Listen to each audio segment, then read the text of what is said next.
नमस्कार। ओम न्यूज 24 को स्वागत करुछि। आसंतु जिबा देश विदेश में गुरुत्वपूर्ण घटना पर नजर पकईनेबा सहित शुणिनेबा कौन रही लघुचापर स्थिति ओडिशा उपरे पूरा वीडियो पर नजर पकईनेबा।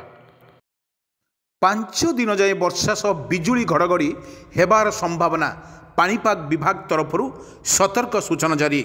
आंचलिक पाणीपाग विज्ञान केन्द्र पक्षर कहुଯାଇଛି आज आसंता 5 दिन राज्य में वर्षा संभावना रही।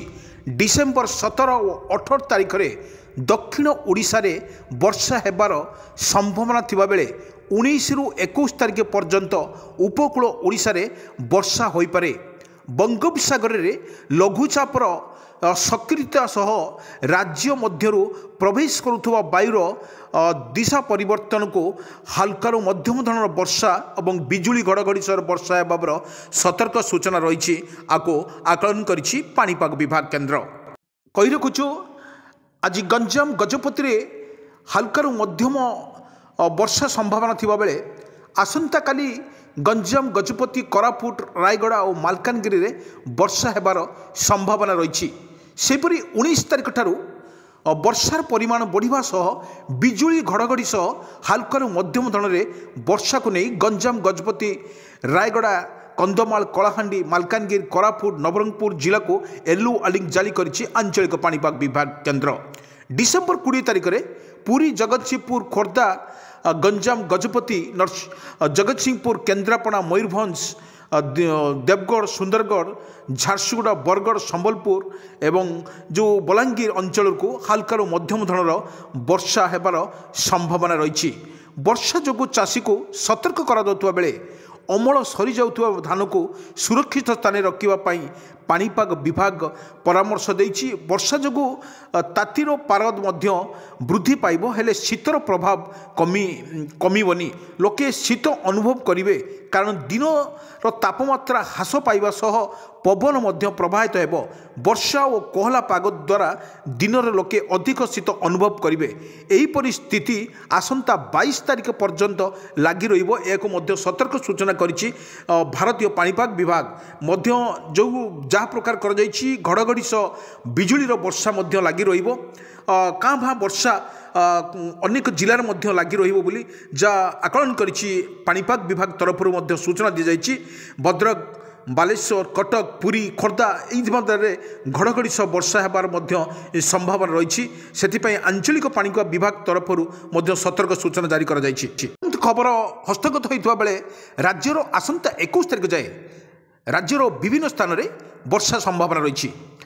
दक्षिण और दक्षिण उपकूल में समेत उपकूल ओडिशा रे किछि अंचल में हल्कार मध्यम धरण वर्षा होई पारे। आगामी 24 घंटे हल्कार अत्यंत हल्का धरण में वर्षा किछि स्थान हेबार मध्य सतर्क सूचना करिछि पाणीपाग विभाग। भुवनेश्वर स्थित आंचलिक पाणीपाग विज्ञान केन्द्र निर्देशिका मनोरमा महांती कहिसंती राज्य में आगामी 5 दिन पाग मुख्यतः सुखिला सह मेघुआ रहिबो किंतु गोटे किंबा दुईटी स्थान में वर्षा हेबार संभावना रही। 19 तारीख में पाग मेघुआ रहिबो। पुरी केन्द्रापड़ा गजपति जगतसिंहपुर कोरापुट रायगड़ा जिले में हालुकार वर्षा संभावना रही बेले गोटे दुईटी स्थान में मध्यम धरण वर्षा हेबार अछि। डिसेम्बर 20 तारीख में मध्य वर्षा लागी रहिबो। उपकूल ओडिशा रे किछि अंचल में वर्षा हेबार संभावना रही। आभ्यंतरण जिले में जो हल्कार मध्यम धरण वर्षा हेबो बोली आपको आकलन करिछि पाणीपाग विभाग। 21 तारीख में हल्कार अत्यंत हल्का वर्षा हेबा अछि। मन पाग मेघुआ थिबारु गोटे किंबा दुईटी स्थान में हल्का कुड़ी देखा जिवो बोली पाणीपाग विभाग पक्षरु मध्य पूर्वानुमान करिछि पाणीपाग विभाग। सतर्क सूचना करा जाइछि आज ठारू वर्षार भिजिबो ओडिशा। दक्षिण अंडमान सागर और बंगोपसागर रे सक्रिय रही लघुचाप। जदिओ ओडिशा उपर यार सीधा प्रभाव नहीं तेबे यार प्रभाव रे आज ठारू राज्यर विभिन्न स्थान में मेघुआ पाग सह वर्षा संभावना रही। आसंता 4 दिन जाए वर्षा संभावना रही। आज दक्षिण ओडिशा रे वर्षा हेबार संभावना थिबा बेले 19 रु 21 जाए उपकूल ओडिशा रे वर्षा हेबा नहीं पूर्वानुमान करिछि पाणीपाग विभाग।